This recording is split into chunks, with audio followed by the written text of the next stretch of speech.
Hello a very good evening guys. मेरा नाम अमित है और आप देखना शुरू कर चुके हैं नो योर नेचर, आप सभी का अपना यूट्यूब चैनल। तो दोस्तों आज हम लोग बात करेंगे एग्रोनॉमी के मल्टीपल चॉइस क्वेश्चन के बारे में। जो क्वेश्चन काफी जो है कि आवश्यक है, काफी इंपॉर्टेंट है, आपके एग्जाम की दृष्टि से बहुत ही बड़ा रोल प्ले कर सकते हैं। तो दोस्तों एग्रोनॉमी का आज जो है कि लेक्चर नंबर 2 हम लोग सॉल्व करेंगे। ठीक है दोस्तों, lecture number 2 agronomy multiple choice question lecture number 2 जो है कि आज हम लोग सॉल्व करेंगे। तो चलिए समझते हैं। आइए फर्स्ट क्वेश्चन की तरफ आते हैं दोस्तों। द कृषक occurs in early stage of plant growth in rice is in. ठीक है, तो कृषक एक फेज होता है दोस्तों, वो जो है कि राइस के फील्ड में आता है, राइस के क्रॉप में आता है, एक जो है कि पैथोजन की वजह से। तो कृषक फेज राइस में किसके वजह से आता है, यही क्वेश्चन पूछ रहा है। तो दोस्तों ऑप्शन ए है बीएलबी, ऑप्शन बी है bacterial leaf streak, option C है टंगरू वायरस और ऑप्शन डी है फॉल्स स्मट। तो दोस्तों आपको बता दें कि कृषक जो होता है वो जो है कि बीएलबी की वजह से आता है, बैक्टीरियल लीफ ब्लाइट की वजह से कृषक देखने को मिलता है दोस्तों। ठीक है, तो ऑप्शन ए बिल्कुल यहाँ पे सही जवाब हो जाएगा, बीएलबी बिल्कुल सही जवाब हो जाएगा। बीएलबी का पूरा नाम होता है दोस्तों बैक्टीरियल लीफ ब्लाइट। चलिए आगे बढ़ेंगे अगले क्वेश्चन की तरफ। क्वेश्चन नंबर 2 है दोस्तों, tungro virus of rice is transmitted by. Question number 2 पूछ रहा है कि टंगरू वायरस ऑफ राइस किसके द्वारा ट्रांसमिट होता है। चूंकि ये वायरस है दोस्तों, और वायरस जो है कि किसी न किसी एजेंट के द्वारा ट्रांसमिट किया जाता है। तो ऑप्शन ए है स्टीम बोरर, ऑप्शन बी है लीफ रोलर और ऑप्शन सी है ग्रीन लीफ हॉपर और ऑप्शन डी है गंधी बग। तो दोस्तों इसका सही जवाब है green leaf hopper. Green leaf hopper के द्वारा जो है कि टंगरू वायरस को, राइस में लगने वाला टंगरू वायरस को ट्रांसमिट किया जाता है। ठीक है, ग्रीन लीफ हॉपर के द्वारा टंगरू वायरस को, राइस का टंगरू वायरस को ट्रांसमिट करने का काम किया जाता है। ठीक है, यही जो है कि ट्रांसमिट करता है, यही एजेंट है जो टंगरू वायरस को फैलाने में बड़ा रोल प्ले करता है। अगर वायरस को ट्रांसफर नहीं किया जाए तो वायरस वहीं का वहीं पड़ा रहता है, वायरस जो है कि मूव नहीं करता है खुद से जब तक उसे कोई बॉडी नहीं मिलती है। ठीक है, चलिए क्वेश्चन नंबर 3 की तरफ चलते हैं। Dead heart and white head damage to rice is caused by. Question पूछ रहा है कि dead heart and white head, ठीक है, डेड हार्ट और व्हाइट हेड जो है कि राइस में किसकी वजह से होता है दोस्तों। डेड हार्ट और व्हाइट हेड राइस में किसकी वजह से होता है। तो दोस्तों उसका सही जवाब है, उसका सही जवाब है स्टेम बोरर। स्टेम बोरर की वजह से राइस में डेड हार्ट और व्हाइट हेड जैसी समस्याओं को देखने को मिलता है दोस्तों। स्टेम बोरर क्या करता है, स्टेम में छेद कर देता है, स्टेम में छेद करने की वजह से ऊपर व्हाइट हेड बन जाता है और डेड हार्ट बनता है राइस के प्लांट में। ठीक है, आगे बढ़ेंगे अगले क्वेश्चन की तरफ। अगला क्वेश्चन बोल रहा है दोस्तों, सिल्वरी सूट्स और onion leaf symptom of rice tiller is caused bye. ठीक है, क्वेश्चन पूछ रहा है कि सिल्वरी सूट, सिल्वर जैसा सूट हो जाता है और ओनियन लीफ सिम्टम, ओनियन की तरह पत्तियां आ जाती हैं राइस की, राइस के टिलर्स की, ये किसके वजह से होता है। सिल्वर की तरह से सूट हो जाता है और ओनियन लीफ सिम्टम या फिर ओनियन लीफ सिम्टम जो है कि राइस टिलर में किसकी वजह से देखने को मिलता है। तो दोस्तों इसका सही जवाब है गाल मिर्च। ठीक है, ऑप्शन नंबर बी बिल्कुल सही जवाब है, गाल मिर्च। गाल मिर्च की वजह से सिल्वरी सूट और ओनियन लीफ सिम्टम जो है कि देखने को मिलता है राइस क्रॉप में। ठीक है, राइस हिस्सा आपका गलत हो जाएगा, लीफ रोलर गलत हो जाएगा और गंधी बग भी गलत हो जाएगा। गाल मिर्च आपका जो है कि सही जवाब है। अगले क्वेश्चन की तरफ पढ़ेंगे दोस्तों। Grassy stunt virus disease of rice is transmitted by. ठीक है, grassy stunt virus disease of rice is transmitted by. Grassy stunt virus disease of rice is transmitted by, ये भी दोस्तों वायरस है और पूछ रहा है कि किसके वजह से ये ग्रासी स्टंट वायरस जो है कि राइस का ट्रांसमिट होता है, किस इंसेक्ट की वजह से। तो दोस्तों सही जवाब हो जाएगा brown plant hopper. Brown plant hopper के द्वारा जो है कि ग्रासी स्टंट वायरस डिजीज को ट्रांसमिट किया जाता है। ठीक है दोस्तों, ये इसका सही जवाब हो जाएगा। क्वेश्चन की तरफ, अगला क्वेश्चन की तरफ आगे बढ़ेंगे। गंधी bug insect attack on rice during. Most important question पूछ रहा है कि जो गंधी बग है वो राइस के किस स्टेज में अटैक करती है। ठीक है, राइस के किस स्टेज में अटैक करती है? तो ऑप्शन ए है जर्मिनेशन, ऑप्शन बी है फ्लावरिंग, ऑप्शन सी है मिल्किंग स्टेज और ऑप्शन डी है हार्वेस्टिंग स्टेज। तो दोस्तों इसका सही जवाब हो जाएगा मिल्किंग स्टेज। ठीक है, गंधी बग जो है कि हमेशा मिल्किंग स्टेज पे जो है कि अटैक करती है। गंधी बग वही वही कीड़ा होता है दोस्तों जो स्मेल करता है। ठीक है, एक कीड़ा होता था, अभी भी होता है, जो अगर आ जाए कमरे में चाहे आसपास आपके आ जाए तो महकता है, पूरा पूरा स्मेल करता है, उसी को गंधी बग बोलते हैं दोस्तों। ठीक है, और राइस में लगने वाला इंसेक्ट है और वो जो है कि अटैक करता है मिल्किंग स्टेज पे। ठीक है, अगले क्वेश्चन की तरफ आगे बढ़ेंगे। Test weight of basmati rice is, basmati rice का टेस्ट वेट पूछा जा रहा है। बासमती राइस का टेस्ट वेट क्या होता है? 1000 सीड का अगर वेट किया जाए तो उसी को टेस्ट वेट कहते हैं। ठीक है, तो बासमती राइस का जो टेस्ट वेट होता है दोस्तों वो 21 ग्राम होता है, 21 ग्राम होता है। 21 ग्राम बासमती राइस का टेस्ट वेट होता है। ठीक है, टेस्ट वेट यानी कि 1000 सीड का अगर वेट किया जाए तो उसी को टेस्ट वेट बोलते हैं। तो बासमती राइस का जो टेस्ट वेट होता है वो 21 ग्राम होता है दोस्तों। आगे बढ़ेंगे।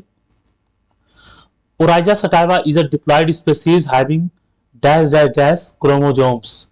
ओराइजा सटाइवा क्या है? एक डिप्लॉयड स्पीशीज है जिसके पास कितने क्रोमोजोम पाए जाते हैं दोस्तों?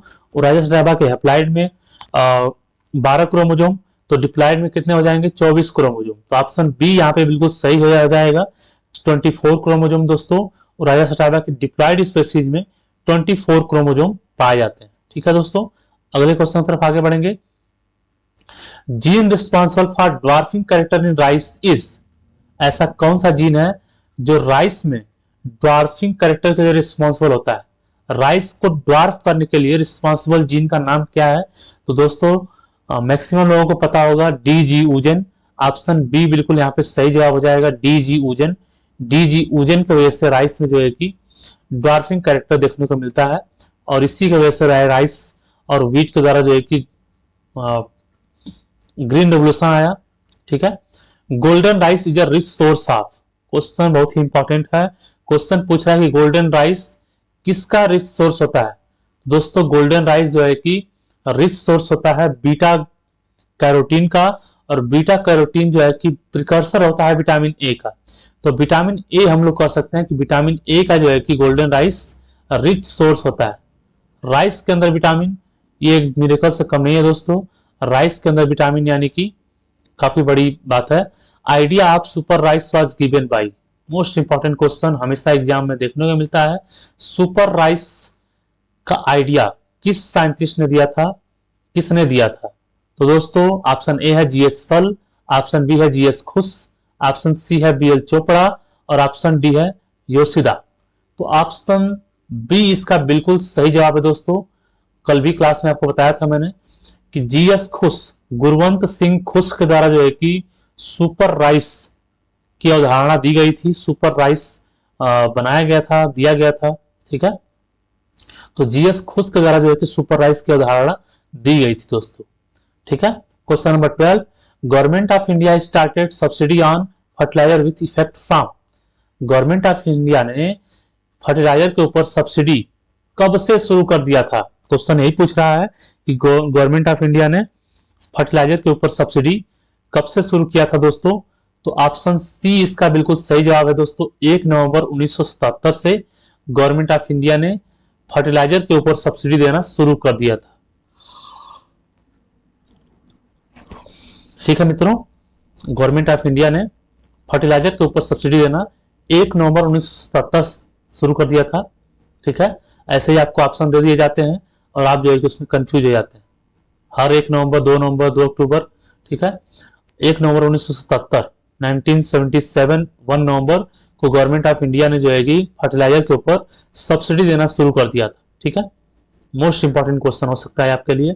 The scientific name of common bread wheat is, common bread wheat का साइंटिफिक नेम पूछ रहा है दोस्तों। तो कॉमन ब्रेड व्हीट यानी कि जिसको हम लोग घरों में चपाती बनाने में काम लेते हैं उसी को कॉमन ब्रेड व्हीट बोलते हैं दोस्तों। तो कॉमन ब्रेड व्हीट का साइंटिफिक नेम होता है ट्रिटिकम एस्टिवम। ट्रिटिकम एस्टिवम जो है कि कॉमन ब्रेड व्हीट का साइंटिफिक नेम होता है। ट्रिटिकम डाइकोकम ट्रिटिकम डाइकोकम जिसका मैगी होगी बनता है दोस्तों, जिसका जो है कि मैक्रोनी वगैरह बनता है, उसका नाम है ट्रिटिकम डाइकोकम, ठीक है। और जिसकी सूजी वगैरह बनती है, सूजी का हलवा जो बनता है, सूजी वूजी बनता है जिसका, उसका नाम है दोस्तों ट्रिटिकम ड्यूरम, ठीक है। तो जो हम खाते हैं उसका साइंटिफिक नेम हमें पता होना चाहिए। तो चलिए आगे बढ़ेंगे। Indian dwarf wheat belongs to, पूछ रहा है दोस्तों कि Indian dwarf wheat belong to, Indian dwarf wheat को किस नाम से जानते हैं? तो जो इंडियन ड्वार्फ व्हीट है दोस्तों, उसको ट्रिटिकम स्फेरोकॉकम के नाम से जानते हैं। ट्रिटिकम स्फेरोकॉकम इंडियन ड्वार्फ व्हीट को जानते हैं दोस्तों, कहते हैं ट्रिटिकम स्फेरोकॉकम, ठीक है। ट्रिटिकम की यानी व्हीट की बहुत सारी स्पेसीज हैं, तो ट्रिटिकम स्फेरोकॉकम जो है कि इंडियन ड्वार्फ व्हीट के नाम से जाना जाता है।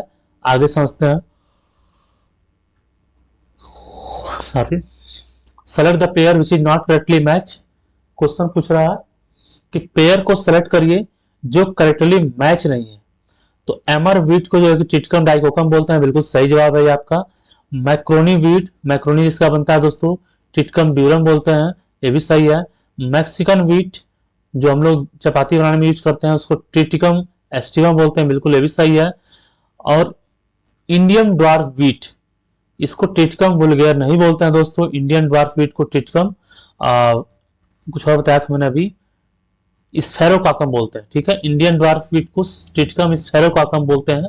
तो ये ऑप्शन डी आपका गलत हो जाएगा, इसलिए जो है कि select the pair not correctly match, गलत को मिलान को बताना था, तो गलत मिलान इसी का हुआ है, डी ऑप्शन डी का। इंडियन ड्वार्फ व्हीट ट्रिटिकम वुल्गेर गलत जवाब है।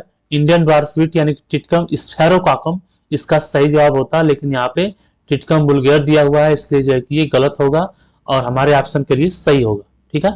अगले क्वेश्चन की तरफ आगे बढ़ेंगे। Wheat is originated in, wheat जो है कि कहां पे ओरिजिन है व्हीट का? तो व्हीट का ओरिजिन है दोस्तों सेंट्रल एशिया में, टर्की में। व्हीट का जो ओरिजिन है वो सेंट्रल एशिया यानी कि टर्की में व्हीट की ओरिजिन मानी जाती है। एशिया के सेंट्रल पार्ट में टर्की देश है, टर्की में जो है कि व्हीट की ओरिजिनेशन माना जाता है दोस्तों। आगे बढ़ेंगे। Common bread wheat 2n = 42 is, common bread wheat 2n = 42 को क्या बोलते हैं, किस नाम से जानते हैं, ठीक है। तो 2n = 46 का मतलब हो गया कि n बराबर क्या हो जाएगा 46 बोल रहा हूँ, 42/2 यानी कि 21, ठीक है। n बराबर 21 हो जाएगा। तो व्हीट में जो है कि व्हीट के अंदर जो है कि हैप्लाइड का नाम जो व्हीट के हैप्लाइड होता है उसमें 7 क्रोमोजोम होते हैं दोस्तों। तो ये यहाँ पे 42 क्रोमोजोम है, तो 7 का 42 में डिवाइड करेंगे अगर, तो 7 1 जा 7, 7 2 जा 14, 7 3 जा 21, 7 4 जा 28, 7 5 जा 35 और 7 6 जा 42। तो 7 6 जा 42 आ रहा है, यानी कि 6 टाइम जो है कि जा रहा है। तो 6 टाइम अगर जा रहा है तो 6 को क्या बोलते हैं दोस्तों, 6 को हेक्साप्लॉइड बोलते हैं, ठीक है। तो 6 हमारा हेक्साप्लॉइड होता है, तो कॉमन ब्रेड व्हीट को हेक्साप्लॉइड के नाम से जानते हैं। तो ऑप्शन सी हमारा बिल्कुल यहाँ पे सही हो जाएगा, ठीक है। ऑप्शन सी हमारा यहाँ पे बिल्कुल सही हो जाएगा, क्योंकि कॉमन ब्रेड व्हीट 2n = 42 आपका एक हेक्साप्लॉइड, ठीक है। आगे बढ़ेंगे। Dwarf wheat Mexican is introduce in India by, dwarf wheat Mexican जो है कि इंट्रोड्यूस हुआ था इंडिया में किसके द्वारा? मैक्सिकन व्हीट इंडिया में किसके द्वारा इंट्रोड्यूस किया गया था दोस्तों? तो उन साइंटिस्ट का नाम है डॉक्टर एनी बोरलॉग साहब के द्वारा, ठीक है। N E Borlaug, Norman Ernest Borlaug साहब के द्वारा ड्वार्फ व्हीट मैक्सिकन को जो है कि इंट्रोड्यूस किया गया था इंडिया में, ठीक है। यही जो है कि ग्रीन रेवोल्यूशन के फादर भी माने जाते हैं दोस्तों। MS स्वामीनाथन जो है कि इंडियन ग्रीन रेवोल्यूशन के फादर हैं, ठीक है। आगे बढ़ेंगे। Maximum area under wheat is in, maximum area जो है कि व्हीट का किस राज्य में है, किस स्टेट में है? स्टेट की बात नहीं हो रही है, किस कंट्री में है, ठीक है। कंट्री यहाँ पे ऑप्शन में है दोस्तों, तो कंट्री को बताएंगे।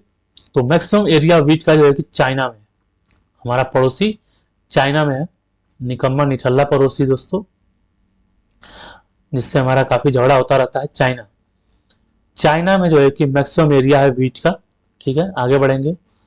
Which country rank second in wheat production? किस कंट्री का रैंक सेकेंड है व्हीट प्रोडक्शन में? तो फर्स्ट पे तो चाइना है, दूसरा रैंक पे जो है कि हमारा प्यारा देश भारत है दोस्तों, यानी कि इंडिया। इंडिया यानी कि भारत, भारत जो का जो है कि व्हीट रैंक सेकेंड प्रोडक्शन है दोस्तों। ठीक है, व्हीट प्रोडक्शन में सेकेंड स्थान पे है भारत ना, इंडिया अपना। तो चलिए आगे बढ़ेंगे। चाइना फर्स्ट पे है, इंडिया सेकंड पे है। The first wheat variety having short plant height, lodging resistant and higher grain yield pass. पहली व्हीट वैरायटी जो शॉर्ट प्लांट हाइट था, जिसका प्लांट हाइट छोटा था, लॉगिंग रेसिस्टेंस, गिरता नहीं था, हवा चले या पानी बरसे गिरता नहीं था दोस्तों, लॉगिंग रेसिस्टेंट था, हायर ग्रेन यील्ड ज्यादा थे। उस वैरायटी का नाम क्या है, उस पहली वैरायटी का नाम क्या है? तो दोस्तों उस पहली वैरायटी का नाम है व्हीट के नॉरिन 10। नॉरिन 10 जो है कि पहली फर्स्ट ड्वार्फ वैरायटी थी, लॉगिंग रेसिस्टेंट था और हायर ग्रेन यील्ड था, जिसके वजह से हमारे देश में ग्रीन रेवोल्यूशन आया था। ठीक है, आगे बढ़ेंगे। Temperature requirement for proper grain filling of wheat is. Wheat के ग्रेन फिलिंग में कितना टेम्परेचर की रिक्वायरमेंट होती है दोस्तों? टेम्परेचर कितना चाहिए होता है व्हीट क्रॉप के ग्रेन फिलिंग के समय? तो दाने भरते समय टेम्परेचर क्या होना चाहिए दोस्तों? यही क्वेश्चन पूछ रहा है। तो दाने भरते समय टेम्परेचर जो होना चाहिए वो 23 से लेकर के 25 डिग्री सेल्सियस से ज्यादा नहीं होना चाहिए, 23 से लेकर के 25 डिग्री सेल्सियस होना चाहिए। ठीक है, दाने भरते समय टेम्परेचर 23 से लेकर के 25 डिग्री सेल्सियस होना चाहिए। ज्यादा टेम्परेचर पे भी दाने नहीं भरते हैं और कम टेम्परेचर होने पे भी दाने नहीं भरते हैं दोस्तों, तो इसका विशेष ध्यान रखें। The inflorescence of wheat is known as. Wheat के इन्फ्लोरेसेंस को क्या बोलते हैं दोस्तों? तो व्हीट के इन्फ्लोरेसेंस को ईयर बोलते हैं दोस्तों, व्हीट के इन्फ्लोरेसेंस को ईयर बोलते हैं। व्हीट का इन्फ्लोरेसेंस बिल्कुल इस तरीके से होता है। ठीक है, ये जिग जैग स्ट्रक्चर होता है, उसी के ऊपर व्हीट का जो इन्फ्लोरेसेंस होता है इस तरह से, इसको जो है कि ईयर बोलते हैं दोस्तों। ठीक है, ईयर कहलाता है, ईयर। और जो जिग जैग बनाया मैंने उसको रैचिस बोलता है। ठीक है, रैचिस, तो उसी के ऊपर व्हीट लगा होता है, उसको ईयर बोलते हैं दोस्तों। आगे बढ़ेंगे। Normal seed rate of wheat is. Wheat का नॉर्मल सीड रेट क्या है? सीड रेट में काफी कंफ्यूजन होता है व्हीट के, तो आइए समझते हैं। व्हीट का जो नॉर्मल सीड रेट है वो दोस्तों सीधे सीधे 100 kg पर हेक्टेयर होता है, 100 किलोग्राम पर हेक्टेयर एरिया में 100 किलो व्हीट सीड को यूज किया जाता है दोस्तों। अगला क्वेश्चन और आज का आखिरी question. Wheat crop yielding 50 quintal of grain per hectare. ऐसी कोई व्हीट क्रॉप जो 50 कुंटल पर हेक्टेयर जो है कि ग्रेन देती है, तो कितना नाइट्रोजन रिमूव करेगी, कितना फास्फोरस रिमूव करेगी और कितना पोटेशियम को रिमूव करेगी kg per hectare respectively? Wheat crop yielding 50 quintal of grain per hectare remove nitrogen P2O5 and K2O kg per hectare respectively. तो पूछ रहा है कि ऐसी व्हीट क्रॉप जो 50 क्विंटल ग्रेन का प्रोडक्शन करती है, तो कितना नाइट्रोजन, फास्फोरस और पोटेशियम को जो है कि फील्ड से रिमूव करेगा? तो दोस्तों इसका सही जवाब है ऑप्शन नंबर ए, 100 से 150 किलो नाइट्रोजन और 70 से 80 किलो P2O5 और 125 से 150 किलो K2O, इतना जो है कि रिमूव कर देगी। अगर कोई व्हीट क्रॉप 50 क्विंटल ग्रेन का प्रोडक्शन करती है, तो 100 से 150 किलो नाइट्रोजन और 70 से 80 किलो P2O5 और 125 से 150 किलो जो K2O को फील्ड से रिमूव कर देगी। इतना केजी पर हेक्टेयर खाद को फील्ड से रिमूव करेगी। तो दोस्तों ये रहा हमारा आज का आखिरी क्वेश्चन। आप बताएंगे कि हमारा यह प्रयास कैसा लगा। ठीक है, मिलेंगे किसी नेक्स्ट वीडियो में, तब तक के लिए जय हिंद।